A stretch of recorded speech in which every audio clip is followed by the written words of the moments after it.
Tokyo, 9 March 1945, 23:58. The river smells of rust and low tide, and Inspector Haruo Shimada tastes ash before he sees any flame. A northeasterly rakes the dark water into scales as he leans on the rail of Kototoi Bridge, cap pulled low, whistle cord cold against his neck. Behind him hum the small fidelities of a wartime night, bicycle bells, getter on stone, the clack of a back lane press turning ration cards, a night vendor's murmured apology to no one at all. Somewhere a stovepipe coughs and settles, and the faintest powder of soot rides the air like rumour. He notes the wind, consults the habit map in his head, Honjo, Giotto, Asakusa, and feels the city draw a careful breath. Shimada's crews have drilled these wards until the streets live under their boots. He can name the corners that bait the wind and the alleys where a kitchen spark becomes a district grievance. Hydrants squat where the pavement heaves in summer. Mains cross beneath lanes too narrow for two handcarts to pass without touching handles. In his breast pocket sits a small notebook listing valve stacks and static pressures in a tidy hand, each number a promise. He is a craftsman of water, confident in his men, hopeful in his hoses, practical in everything else. A girl ghosts past in a plain work coat, bows without breaking stride, and vanishes toward the market. Her name, he will learn later, is Aiko Mori. She carries a paper-wrapped bundle of gear teeth, cottage shop output, headed for an assembler near the river. The smell of camellia oil and lacquer rides her sleeves. She has never seen a B-29, only heard of silver giants that live above the clouds. She has never seen napalm, only heard that it sticks where water cannot scold it away. The first siren begins as a yawn and becomes a keening. Spotters on rooftops report what they always report: enemy formation, altitude high. Shimada frowns. The sound is wrong. It comes under the city's lid, not above it. Engine notes, stepping past one another like boots on a wooden floor. He lifts his field glasses and finds a sight that refuses to sit anywhere in his understanding. Red points hanging where no stars should be, falling with lazy deliberation, flowering as they descend. Two lines cross and hold, a geometry so precise it can only be human. The letter hangs for a beat and then pins itself to the east bank. Pathfinders, he says into the radio, tasting the foreign syllables. Prepare lanes. Engine houses spill men into the night. Bells wag, couplings bite, shouts bounce from wall to wall. He calls pumps toward the water meadows and keeps reserve on the high streets. The map in his head redraws to one flaming character. The wind sharpens and turns that character into a blade. Aiko reaches an intersection and stops, not from fear but from wonder. Lines of fire hang over rooftops like kite strings pulled taut by invisible hands. An ember lands on a mat in an open doorway and crawls as if alive. She stamps it out with her heel and feels the heat return through the soul. Above her, fresh red seeds split in neat parabolas. The air warms the way a room warms before the match is struck, and under the smoke she tastes something chemical, like paint and lightning. Shimada hears the first pump sputter, then catch, the sweet cough of pressure rising. Honjo Station, deploy to Kototoi, all lanes east of the embankment, clear, he orders. A gust steals the tail of his sentence and drags it downriver, yet engines answer anyway, faithful as dogs. He knows block burns and wind runs and the will of timber. He has not yet learned, no one in Tokyo has, that a city can be taught to ignite by arithmetic. Far across the ocean, a staff has measured built-up roofs, plotted wind, computed ignition density, and set intervalometers to distribute more small fires per square mile than any hydrant grid can answer. That math is already crossing the bay. The X brightens. Somewhere above, doors open like jaws and hold. Somewhere below, a bucket tips and steel rings on stone. The ordinary night takes one last breath and holds it. Shimada raises his whistle and does not blow. The city is about to learn a language written in heat and measured in tons. He will answer in the only language he owns: water, order, courage, and time. He runs toward the first glow as the bridge behind him empties of silence.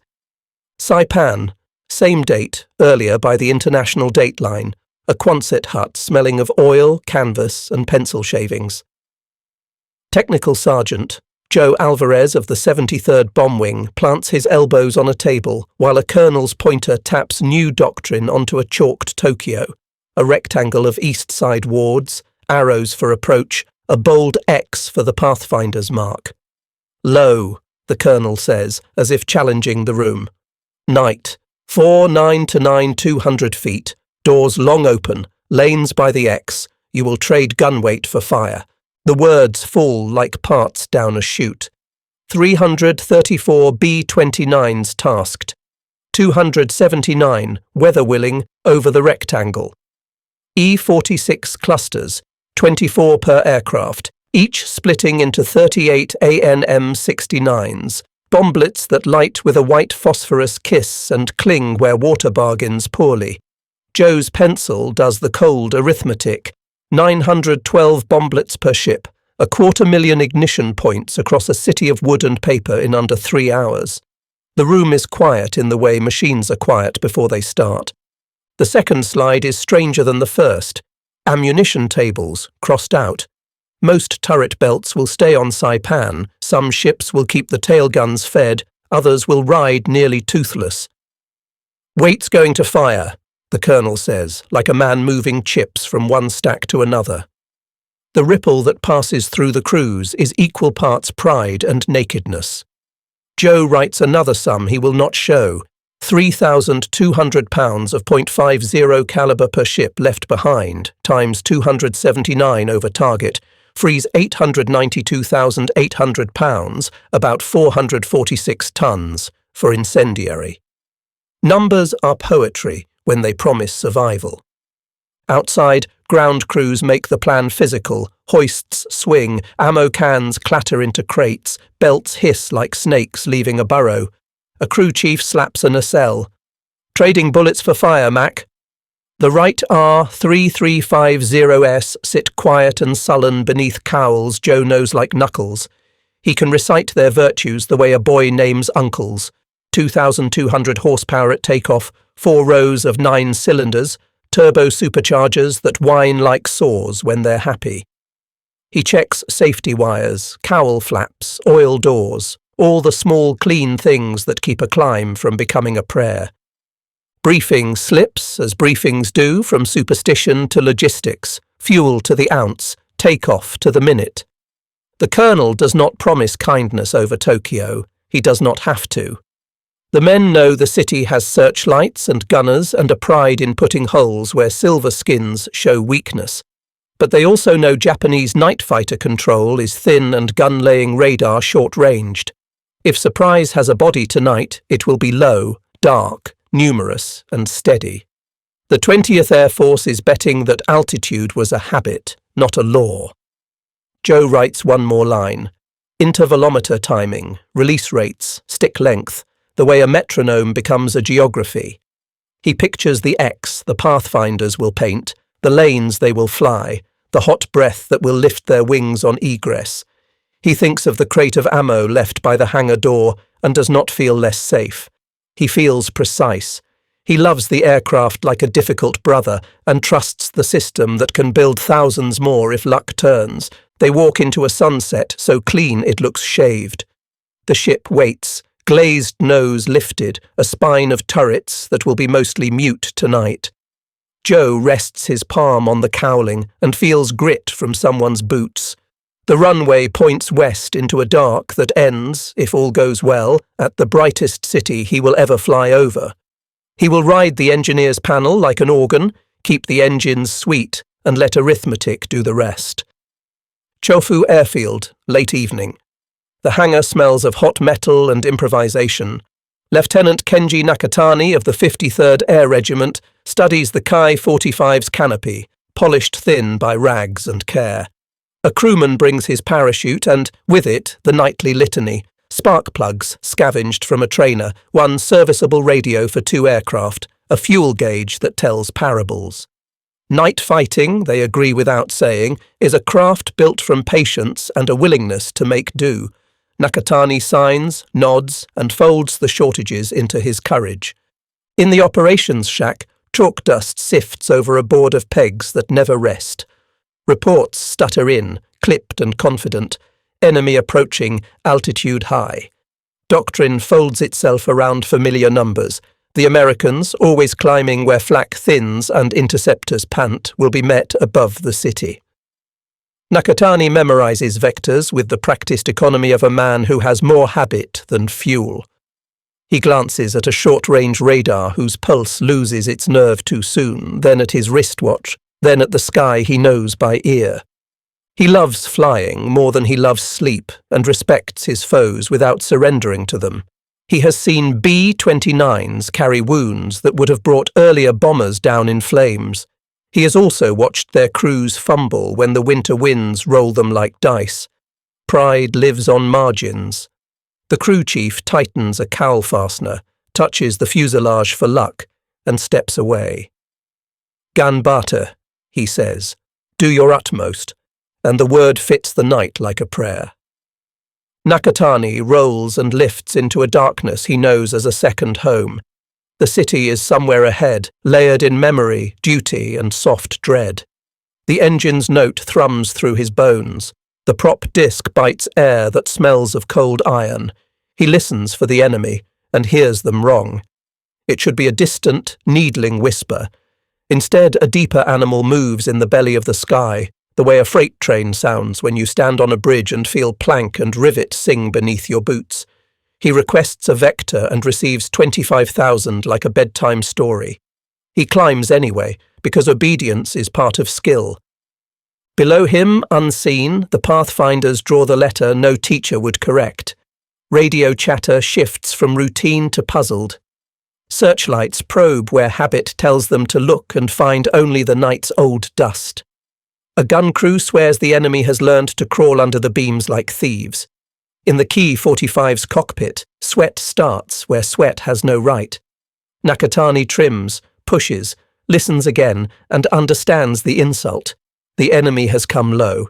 He drops his nose and trades height for chance. Heat tickles the canopy seal. The smell of burned paint threads into the cockpit. A white finger of light gropes and slides away. The first silver shadow passes across a brighter shadow, huge, steady, implacable. He angles to intercept, squeezes the trigger, and feels the stutter of a jam in metal softened by heat and age. The bomber continues with the serene entitlement of a ship that believes in its own physics. There is a statistic he will never read in a captured report, but feels in his bones. An industrial democracy has built roughly 3,170 of these machines, enough to fill the sky on any night it chooses, while his regiment struggles to launch a handful with radios that cooperate and guns that feed. The difference is not bravery. It is arithmetic cast in aluminum and flown by men who trust factories to keep their promises. He levels and tries to be a hunter rather than a witness. The eastern wards brighten as if someone has adjusted a rheostat in the clouds. For a second he can read his altimeter without a lamp. The beauty offends him. He thinks of bridges and water and the people who will run to both. He banks toward the glow, late to a plan written in another language on an island he cannot name, executed by crews who have decided that altitude is not law but habit, and habit can be broken in a single night. Just after midnight on 10th March, the geometry becomes a furnace. The pathfinders pour M47 canisters along 2 axes, and the lines burn like rulers laid against the earth. From above, it is clarity, the letter bright enough to steer by. From below, it is static turned to raw. Inspector Shimada trots the river road naming hydrants into the radio as if invoking saints. One behind the tram depot, 2 at the tofu market, another where the lane kinks toward the ferry stairs. Engine bells wag in counterpoint as hoses uncoil and slap stone, and the first streams shatter into steam a metre off crawling eaves. Aiko, breath-catching, steps into a side street and freezes. Ash falls in fat flakes that smack when they land. Overhead, a red cylinder splits with the neatness of a seed pod. Something smaller tumbles out hissing. It strikes a roof and seems to burrow before licking sideways in a squat flame that looks almost deliberate. She has never seen an AN-69. She learns its manners in a glance. Water darkens it for a blink. The flame returns, angrier, as if insulted. A neighbour swats with a blanket. The blanket lights first. On the river, a police launch throws its searchlight upward and the beam dissolves. Visibility shrinks to the length of a promise. Shimada reaches the tofu market hydrant and feels pressure strong enough to sing through the line. He sweeps a row of eaves and watches steam wall the jet before it can matter. He moves the stream and the fire moves faster. A junior man shouts that the mains are singing, good news for this minute and a preface to bad ones. Pressure is a tide, heat will turn it. Above, the next wave slides onto the lanes. Bomb doors hang open. Intervalometers tick at rates chosen on Saipan. E-46 clusters open with a partridge flutter and shed their young, which drift where the wind desires. Accuracy looks like chaos to those who cannot see the design. Each little fire is a tongue. Together they become grammar. Shimada cuts his crew across the wind, aiming for roofs unlit but doomed. It is old doctrine and right as far as it goes. The trouble is distance. New fires start too far apart and too often for any human chain to smother. He sends runners with whistles to redirect pumps, to tell men to pull back before alleys become chimneys. Aiko becomes one of those runners without asking, cupping her hands and yelling addresses until her throat stings. At a corner, she looks back and sees a bridgehead turn into a black hill of people. In a circling pathfinder, a bombardier swallows what the window shows, a glow that behaves like tide, coming in too fast to be decent. He adjusts his sight anyway, because work steadies a man. The pilot's hands are light. The ship floats on hot hands rising from below. Somewhere a searchlight sketches for an altitude that does not exist tonight. A ladder of tracers climbs and gives up. A new sound enters the city's throat, a groan from timber joints surrendering in chorus. Sparks step across street and plant themselves like settlers. Shimada keys the set. "Clear the ferry stairs," he orders, and the answer comes back ragged but quick. He trusts these men with his life. In another hour, he will trust them with their own. Aiko stumbles when a gust steals her breath. Heat touches her face like a hand that does not care about permission. She drops behind a wall and counts to 5 the way her teacher taught in drill. When she stands, the alley she meant to take has vanished into a moving curtain. She turns toward water, repeating the old wisdom, and begins to learn why it is not always wise. The pathfinder lays the last stroke and peels away. The lanes glow bright enough that even a lost ship could find them.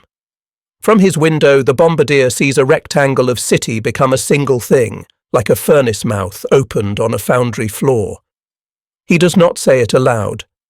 The next wave is already inbound, engines stepping the night like a drumline that never misses. Between midnight and 2, the sky learns to breathe with 4-engine rhythm. Joe Alvarez rides the engineer's panel like an organ. Hand on mixture, eye on cylinder head temperatures, ear tuned for the sour note that says an R3350 is sulking. Bomb doors hang open, the slipstream thrums the ship's bones. When the bombardier calls, "On lane," the pilot trims to the Pathfinder's blazing X, and the superfortress becomes less airplane than loom, weaving fire into a city built to burn. A click almost too soft to hear keeps time, the intervalometer's metronome. Somewhere behind the wing, an E-46 opens and 38 A&M 69s tumble into a wind that shepherds them with mathematics and malice. The bombardier keeps honest spacing. The pilot rides rising heat with small hands. The tail gunner, one of the few with belts tonight, watches and says nothing because nothing needs saying. The crew took their teeth out to carry more flame, and the night obliges by keeping predators confused. A ladder of tracers climbs on the wrong side of the sky and peters out. Flak puffs below, above, and often exactly where they are not by the time it bursts. Searchlights wobble like drunks. A fighter ghosts across the nose and vanishes, his angle sheared by heat. The radio is mostly discipline, sometimes wonder. One voice says he can read the checklist without a lamp. Another says the river looks like polished steel with a film of something on it. Joe does not look long. He listens to engines and keeps them sweet. At these altitudes, the numbers reward faith. Turbos work less to earn their keep. Oil pressures behave. Cylinder heads sit in the green. The ship feels livelier without the weight of ammunition up high, as if the centre of gravity has found a pocket. Practical. Tighter lanes, shorter time over the rectangle, fewer chances for bad luck to compound. Joe stores the thought, not for boasting, but for engineering. He loves cause and effect that obeys. Below, the math finds its mark. The plan demands at least 25 tons of incendiary per square mile, ignition density enough to outrun hydrants, overwhelm crews, and turn doctrine into ritual. A city averaging 100,000 souls per square mile cannot endure 250,000 ignition points introduced in a night. It will trade streets for sheets of flame, alleys for chimneys, bridges for ovens. Joe does not think in those terms. He thinks in gallons per hour and degrees Fahrenheit and inches of manifold pressure. But if you drew it, he would nod. A burst rattles the fuselage without biting through. The pilot keeps his hands quiet. "Last stick," the bombardier calls, and the metronome clicks its last polite click. For a few seconds they are only a large aluminum shape moving above a brightness eastern cities do not make by accident. Somewhere a crewman murmurs a prayer. Someone else answers with a joke half-born and unfunny. The sound of the ship steadies them more than either. They ease off the lane, wings lifting on hot hands. The altimeter rises without help. The pilot laughs once, tight. "Riding thermals off a city," he says, a sentence no one knew until tonight. The navigator reads a seaward course, then a leg south toward the Marianas and the line of lights that means home. In the waist, a gunner flexes a cramp and stares at his quiet feed trays, not ashamed. On the last turn, Joe glances down and sees a square of streets wink. Dark, ember, gone. He thinks of the crate of .50 caliber left neat on Saipan and the extra weight of fire riding in its place. For a moment the plan feels like theft, the next like rescue. He writes the numbers, closes the cowl flaps a notch, and watches the glow slide under the wing until the sea takes it. By 1 in the morning the city stops being addresses and becomes a single organism starving for air. Shimada braces a boot against a curb and plays a stream along a roofline that hisses and then laughs at him. The hydrant gauge, proud a half hour ago, shudders down as if a hand leaned hard on the dial. Across the lane, a row kneels at once, timbers surrendering together with a tired groan. He orders a retreat to the next cross street and hears himself sounding calm because calm is what he has to sell. Wind, once a stiff opinion, becomes doctrine. It takes private blazes and promotes them to public ones. It finds short paths between small fires until they forget they were plural. Reports claim canals are steaming. He does not believe it until he sees water writhe like something alive and furious. Steam eats visibility, ash grains sting his eyes. The world smells of paint and old straw. He changes the plan, and then changes it again, only to watch the fire edit him. Aiko reaches the bridge with her breath in knots. Bodies squeeze into bodies until the crowd moves of its own logic, a creature built from hope and panic. She grabs a hand that is not her brother's, and only later learns the mistake saved someone else's child for 10 steps. A blanket dunked in the river comes up heavy and brave, then lights anyway, a treachery she will not forgive the century. She does not know the word napalm, its meaning writes on her skin. Above, Nakatani finally catches a shape lower than pride allows. He angles to intercept, squeezes, and feels the empty click of a jam. Heat peels at the canopy seal. He breaks away before the air finishes what enemy guns did not begin. He keys the mic intending to advise, and instead tells the truth. They are low. They are many. Our nets are strung in the wrong water. The sentence burns his mouth and frees it. Numbers insist on their place in the night. Roughly 279 bombers drifted over the city, each laying about 900 ignition points, nearly 250,000 small fires that add to one large one. Most ships left 3,200 pounds of ammunition on Mariana's concrete. That choice freed roughly 446 tons for incendiary that rode where pride once sat. Minds are poor at picturing tons, eyes are better. They watch wards turn to weather. Shimada tries one last cut, a wet line across a dry city meant to make fire respect it. Pressure slumps, the nozzle droops like a tired wrist. He gives the order no one wants and everyone needs. Abandon suppression, rescue whom you can, do not die where someone else might live because you stood your ground to prove a point. The men hate it and love him for saying it.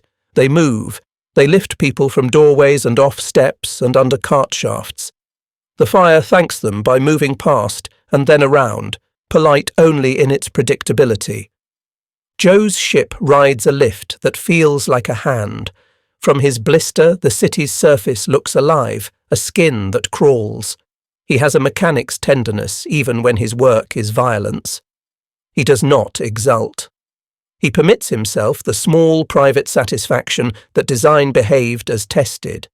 Lower altitude, intervalometer cadence, wind exploited, time over target cut short. He writes oil pressures that stayed steady and lets the numbers comfort him because comfort is a ration like any other. When dawn begins to pale the bay, the organism that was the eastern wards has eaten itself to ash in places and still burns in others. Hydrants stand like tombstones. The river holds survivors and the proof that water can be made a liar. Shimada keys the radio and sends the sentence that will echo all day: the fire is beyond control. Somewhere far away, a staff officer circles a line on a wall map and writes, "Template confirmed," and the night's arithmetic graduates into doctrine. By 2:30, the river has a voice of its own and the bridges speak in groans. Aiko finds herself carried by a crowd that no longer belongs to any one person, a living braid of urgency pushing toward the Sumida as if water were a gate that could be bargained open. The blanket she helped dunk comes up heavy and brave, the way drill instructors promised, and then betrays the promise by lighting from the edges inward, a patient orange that refuses the hose. She learns the term without a book: cling fire. It grips wood, cloth, and courage alike. Someone thrusts a child into her arms, and she runs 10 steps before realizing the boy is not her brother. A hand she cannot see plucks him back, thanks her with a scream, and the exchange becomes a memory she will regret and treasure in turns. On the embankment, the air tastes of varnish and iron. The police launch's light dies in steam that behaves like a living thing, rising from the water in sheets that lick the faces of those who leaned first over the rail. Hydrants cough, catch, and then lose their nerve. Inspector Shimada feels pressure sag through the hose like a tired muscle. He orders a line shifted 2 blocks south and arrives to find the street has turned to a corridor where roofs lean together, breathing flame. He will not ask men to stand where the physics insist they will fall. "Rescue," he tells the squad leader, and his voice stays flat out of respect. Above, the formation thins into egress legs, but stragglers still ride the hot hands over Honjo and Giotto. Joe Alvarez, counting degrees and gallons because that's how an engineer keeps faith, feels the ship step up as if the city has become a runway made of air. He looks once into the orange and sees something he will describe years later as a skin that crawled. He closes his cowl flaps a notch and decides to live in the numbers he can control. A wingman's voice breaks in, careful and small. Opposition light. It's not a boast. It's a datum. Lieutenant Nakatani, somewhere in that furnace draft, finally angles across a silver belly and squeezes only to be answered by the stubborn silence of a jam. He hates the metal because he loves it. He rolls away from heat before it peels his machine like fruit, keys the set, and uses the word he was not trained to use. Low.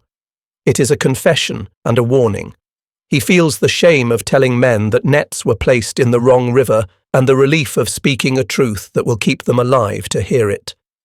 The night simplifies cruelty into rules. Wind takes small fires and introduces them without ceremony to their neighbours. Distance becomes the enemy of men with hoses. Even where pressure holds, the stream arrives as steam, an argument that dies on delivery. Aiko, pinned by bodies on a bridge that moves in waves, hears something she will never forget. A collective inhale that has nowhere to go. The crowd senses the heat change the way forest animals sense lightning. Someone shouts to strip to the waist because wet cloth lies. Someone else whispers a prayer that leans on each noun like a cane. There are numbers inside this noise that would seem absurd if they weren't acting themselves out. Roughly 279 superfortresses over the city in the space of a few hours, each ship laying about 900 ignition points. 250,000 small sentences that together form a single paragraph. The paragraph is written at densities chosen to outrun any municipal water grid. A city averaging more than 100,000 people per square mile cannot pass the grammar in time. The lesson is not courage, but capacity.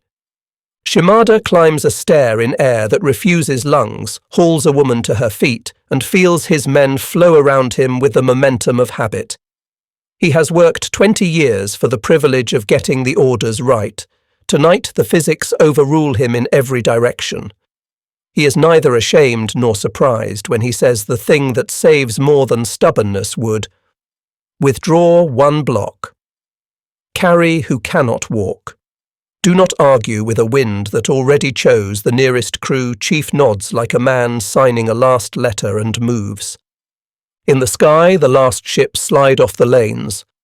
Joe writes that the engines ran cool and that the cabin stayed pressurized and that the altimeter misbehaved on thermals he has no name for yet. He thinks of belts stacked neat on Saipan and understands why the aircraft felt quick and honest. If there is pride in that, it is private and technical. He allows himself one look back. The glow follows them out over the bay, an after-image that stays in the corner of his eye through descent and taxi. By dawn, the bridges are iron outlines and the river wears a belt of flotsam no one will claim. The city will take weeks to understand what the night did in hours. Aiko drifts with others whose names she did not know yesterday and will never know tomorrow. She has learned that water isn't always on your side. Shimada keys the radio, voice careful as calibration. Beyond control. Somewhere far at sea the words turn into doctrine. Here they are just true. The runway at Saipan rises to meet steel and intention. Joe feels the wheels torque, and then the long relief of weight returning to a planet. The crew chief touches the nacelle, and his palm comes away lacquered black with Tokyo. In the debrief tent, the air smells of canvas and coffee, and something sweet that has no business in war, the particular relief of a machine that did what it was asked. The pilot reports opposition light, bombing lanes well marked, flames visible on egress sufficient to cause thermal lift. Joe speaks of cylinder head temps that never left the green and of the way the ship felt honest without ammunition up high. A colonel writes notes with a quiet speed that means a plan has graduated into standing order. Over the same hours, Tokyo learns to count without numbers. The eastern wards make their own weather. Firemen kneel where streets used to be and pray to gauges that no longer move. Shimada walks through a block where hydrants stand like tombstones and finds a pump house melted into a posture of work. He writes the figures because someone must. Engines lost, crews missing, the dead counted in the cruel arithmetic of bodies found where water once might have been. He does not write adjectives, he writes nouns that stand up by themselves. Lieutenant Nakatani taxis a battered Ki-45 into a hangar that looks tired around the eyes. He takes off his gloves and sees the print of heat around the seams. In his log, he puts down the sentence that hurts honest men. We trained to intercept phantoms. The enemy came low. Our beams searched where habit told them to look. He does not blame the crews in the pits or the men at boards with short-range pulses that die too soon. He respects an adversary who took a doctrine and broke it on purpose. In Guam and Tinian and Saipan, wall maps receive the night in grease pencil. A staff officer circles the rectangle of the city and, with a finicky care that would look comic to those who ran, traces the lanes flown. The note he writes is inhuman and correct. Coverage high, pressure maintained, losses within expected. 14 superfortresses did not return, mixed causes. 42 took wounds home and will be argued back into the air by men who know how to argue with bent metal. The price is counted against the outcome, and the outcome is miles of city converted to ash that chokes harbours and ghosts the horizon. Aiko wakes where exhaustion put her, knees tucked under a bench that now belongs to the riverbank, and tastes soot. A woman she does not know hands her a rice ball as if they were childhood friends. Language does that in the day after. She looks for her brother and finds him asleep with a fisherman's jacket over his shoulders. The jacket smells like salt and kindness. She will remember the man's face longer than she remembers the route that brought her here. There is a statistic that refuses exaggeration because it does not need any. Between about midnight and dawn, roughly 15 to 16 square miles of Tokyo burned. Police would write later of 267,000 buildings destroyed and just over 1 million souls without a roof by morning. Casualty rolls that cannot be perfect land on numbers that do not require decimals to stun. Something like 84,000 dead, perhaps more than 90, depending on whose ledger you trust. It is, by sober accounting, the deadliest single air raid of the war. The sentence does not belong to rhetoric. It belongs to accountants and men who push brooms through ash. Joe writes home in the voice you use for mothers. He tells her the engines ran sweet, that the crew is well, that the island's sun looks like a postcard if you squint. He does not attempt to draw what lay under the wing. When he closes the letter, he adds a line for himself. Intervalometer timing accurate, bomb doors cycled clean, cabin pressure maintained under thermal buffeting. He files the data because the war is a machine that asks for such filings and because numbers send men home. Shimada dictates a memorandum he never meant to write. 95 engines lost, 125 firemen gone with them. A note about canals that boiled in places and drove people from the water like a cruelty invented at noon. He wants to write that bravery ate itself trying to be useful. He doesn't. He writes times and intersections and the odd kind pronoun, the way a craftsman admits limits without surrendering pride. By afternoon, the smoke lifts high enough to let a weak sun choose sides. The river goes back to smelling like a river.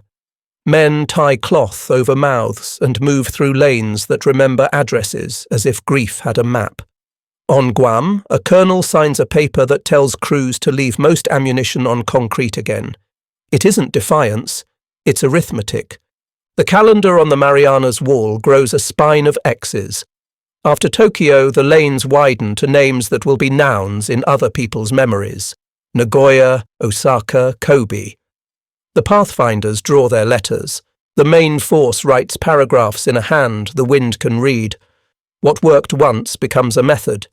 Crews fly lower and cleaner. Intervalometers become metronomes that tick culture into ash. If you wanted to see a doctrine being born, you would watch a staff officer erase experiment and write standard, and then you would hear the bomb doors open again. Joe's wing lives in rotation and habit, a ballet of wrenches and fuel bowsers that would be comedy if the stakes were not measured in miles of city at the far end of a night. A bent panel becomes an argument, then a repair, then a ship that makes a takeoff slot. The right engines grumble and then sing. A man with a grease pencil writes "OK" on a cowl with a satisfaction that belongs to men who can translate effort into outcome inside of a single shift. Joe sleeps in hours the way a banker counts coin, enough to make the next deal, never enough to stop making deals. In Japan, dispersal plans lurch from office to shop floor. Aiko follows a column inland because the city has lost the luxury of being a place where you can stay. Factories split themselves into parts you can carry. Cottage industries were already there, and now they are homeless as well. It is one thing to describe homelessness as a number. It is another to watch a grandmother sit on a bench because it is the only thing left in the world with a name that still fits. Lieutenant Nakatani's regiment cannibalizes an aircraft to keep another in the air. The math is cruel and familiar. One radio feeds 2 cockpits if you are careful and lucky. Men who used to speak of tactics speak of spark plugs. He still climbs at night because duty wears through discouragement more slowly than you would guess. He respects the enemy, that unkind tutor. He respects even more the wind that plays no favourites. A report crosses a desk on Saipan and then many desks in Washington, and it contains a sentence that sounds like boasting but is only an addition problem with fire as its sum. Across 66 cities, by the time the campaign runs its length, about 40% of built-up area will be destroyed, and something like 30% of the total urban population will have lost their roofs. The impossible part is not the percentages, it is the pace. In less than a month, incendiaries erase more map than earthquakes do in years. Tokyo's single night remains the deadliest raid, a grim crown that does not glitter, but the pattern it inaugurates is a factory schedule. Here is a comparison that fits the impossible drawer without needing to be polished. In one night over Tokyo, more civilians died than in any single air attack of the war, including the later destruction of Dresden and the atomic strike on Nagasaki. That defies intuition because the word atomic has earned its drama, but the arithmetic does not care about drama. It cares about density and wind and the humbler physics of roofs and hoses. The crews who flew would be the last to gloat. They measure achievement in engines that brought them home and in lanes that looked like the Pathfinders said they would. Operation Starvation lays mines like punctuation marks at sea, commas that turn sentences into fragments. Shipping learns to hesitate. Cities learn that hesitation ashore comes from hunger afloat. The vice closes by land, by sea, and by a sky that has learned how to teach fire to behave like a language.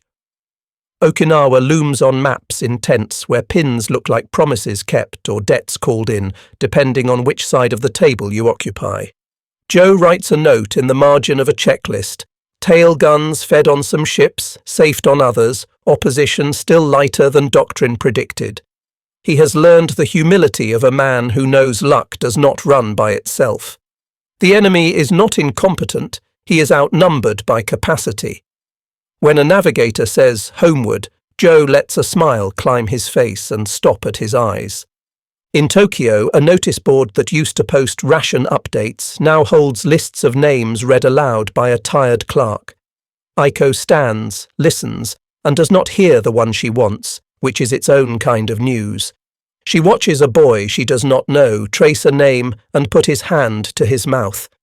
It is something like a sacrament and something like a census. Behind them, the city clears its throat and says it will keep breathing. On March 18th, the Emperor walks a lane of cinders under a sky the colour of wet tin. It is a scene that would feel staged if not for the silence. Survivors bow and do not look up quickly. Protocol survives all fires. Inspector Shimada stands a distance away, cap in his hands, a man who has carried more bodies in a day than he expected to carry in a life. He rehearses numbers without adjectives because adjectives come with politics, numbers come with brooms. 15-point-something square miles gone, more than 1 million homeless, 267,000 buildings absent where addresses insist they should be. He has learned to write grief in ink that does not waver. The report on his desk is a ledger masquerading as a letter to the future.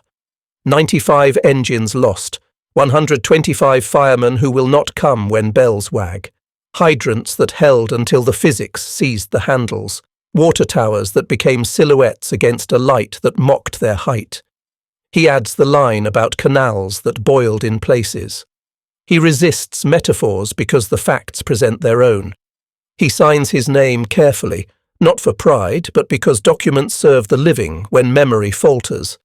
At Guam, a briefing map, under the fingers of men who respect erasers as much as pens, acquires overlays labelled with cool malice, built-upness, humidity, predicted wind. Someone writes the formula in a corner as if it were a joke. Roofs plus wind times ignitions greater than capacity equals conflagration. It is not humour, it is doctrine.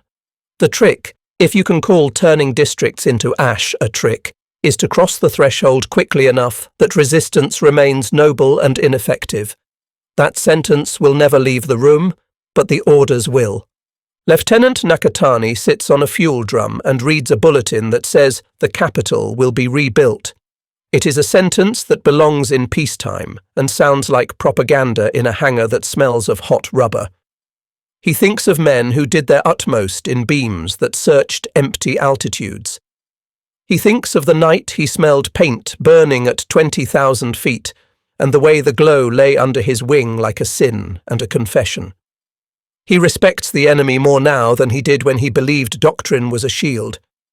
The Emperor's presence is meant to seal something in and something out. It does both imperfectly. Rumours flow faster than trucks. Aiko stands in a queue for water beside a woman who recites, without anger, the names of bridges that no longer connect anything to anything. The list sounds like poetry because poetry is a way of making sense. A civil servant reads casualty tables in a voice that avoids the traps. He never says catastrophe. He says numbers that let people build. There is a reason the night feels like a hinge instead of a chapter. Strategy did not arrive from nowhere. It was earned by a month of failures at 30,000 feet, by engineers who taught bombs to arrive as a pattern rather than a tantrum, by a democracy that could move factories the way other systems move regiments. The men who flew are citizen mechanics of victory. They do not speak like heroes because the machines do not need flattery. They need oil and timing and a runway that points in the right direction. On a desk in Washington, a memorandum turns the night into guidance for many nights. It is dry and therefore trustworthy. Low-level night attacks with incendiary as primary will continue against priority urban targets until effects are maximized. Ammunition loads to be minimized consistent with tail defense. Intervalometer spacing per test results. Pathfinder procedures as validated. No one writes the words that would sound like boasting. No one needs to. Shimada hands his report to a clerk who stamps it with a thud that feels indecent in a room that still smells of smoke. He steps outside and finds a child drawing squares in dust with a stick. The child does not know yet that maps can be made of absence as well as presence. The fire officer adjusts his cap and walks toward a pump shed that needs a door. There will be a city here again. The fact has nothing to do with optimism and everything to do with habit. When evening comes, the light looks ordinary for the first time in days. Men and women do small work that teaches hands to trust. Somewhere far out on Pacific water, fuel bowsers roll, bomb hoists creak, and a crew chief chalks an OK on a cowl because tomorrow needs verbs. The ledger closes not with a flourish, but with a line drawn straight. In a conference hut on Guam, the map has grown acrylic skins like a lizard that refuses to decide on one colour. A staff officer lays a transparent overlay down with the care of a man fitting glass into a frame. Across the rectangle of Tokyo glow numbers that have shed their shame, ignition densities achieved, winds exploited, time over target reduced by doctrine instead of luck. It is the humility of a system that refines itself by writing in pencil until the line stops jittering. Joe sits 2 rows back and listens to a tone of voice he recognizes from machine shops. It is the tone that says, If you place your hands here and pull with that much force, the stubborn part will obligingly let go. The stubborn part in this case is a nation that believed night would hide it and altitude would protect it. The answer is production multiplied by courage, measured through instruments built by hands like his father's. B-29 production totals hover in the corner of a slide. Thousands of airframes, and that number looks both obscene and like mercy when you measure it against the days it shortens. Impossible feats become routine by repetition. Turrets left empty on most ships translate to hundreds of tons of incendiary that arrive instead. Intervalometers that once sounded like an experiment become clocks that teach the wind new songs. Maintenance crews swap engines as if exchanging greetings. There is a fact the enemy understands too late. Abundance is a tactic. The Americans can break an airframe and bring up another before the ink dries on the damage report. They can ship a crate of magnetos and make a metaphor of it. They can plan to lose some ships because the plan saves more lives than it spends.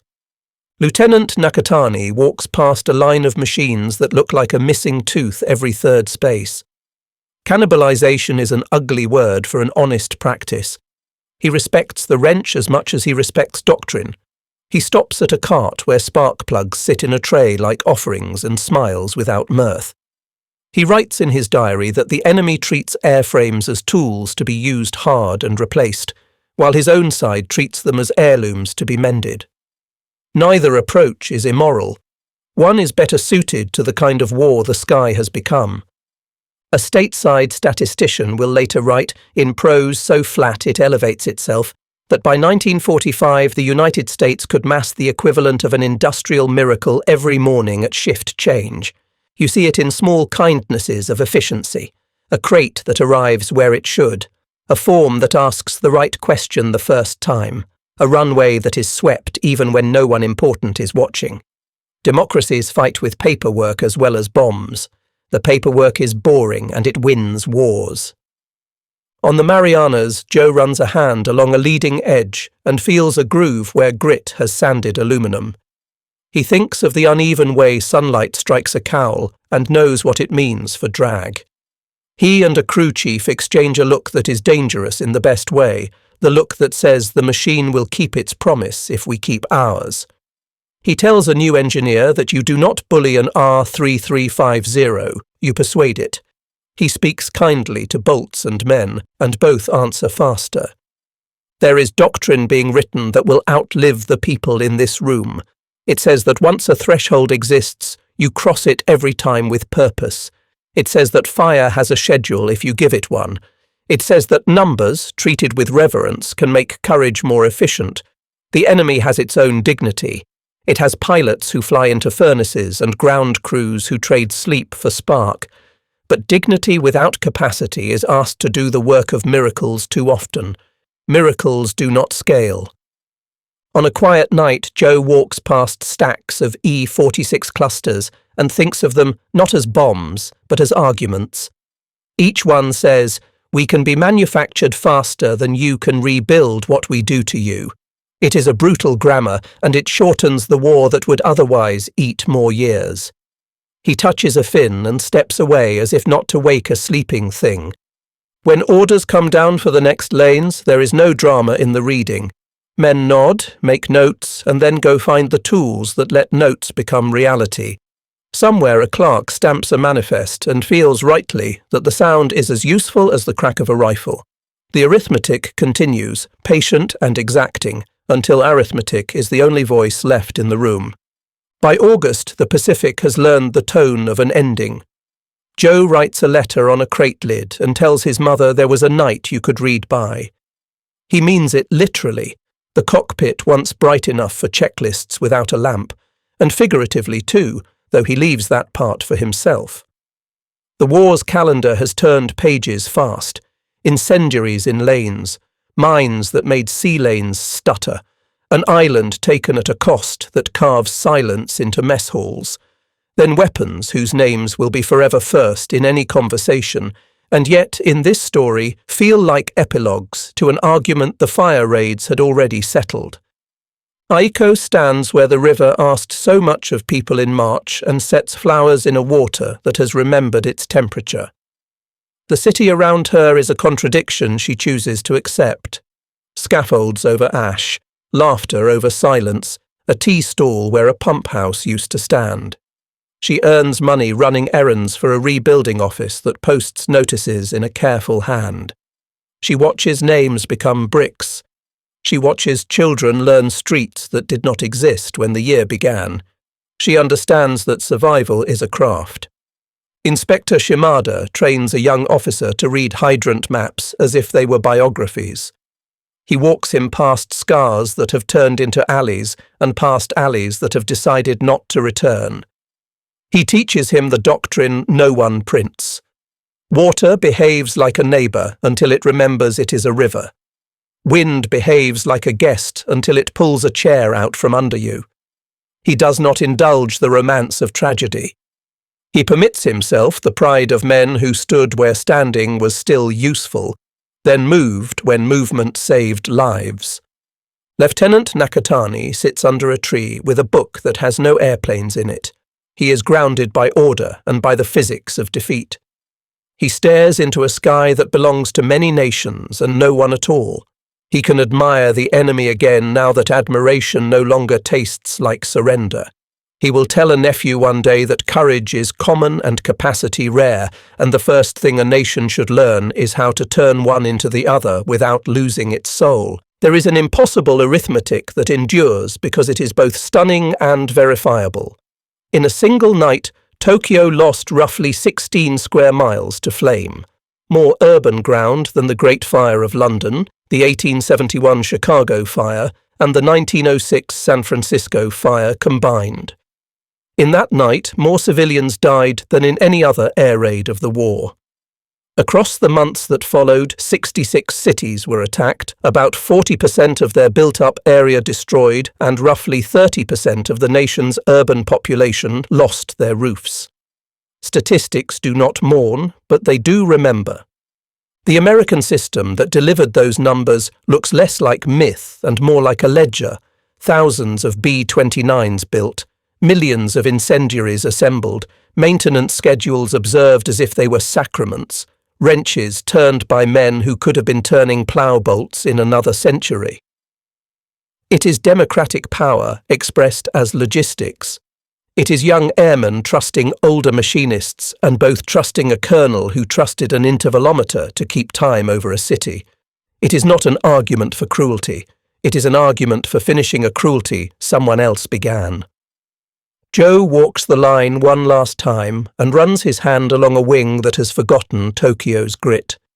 He says goodbye to an engine the way you say goodbye to a colleague who never took a day off in public. He keeps the technical memory because that's how he tells himself the truth without letting it break him.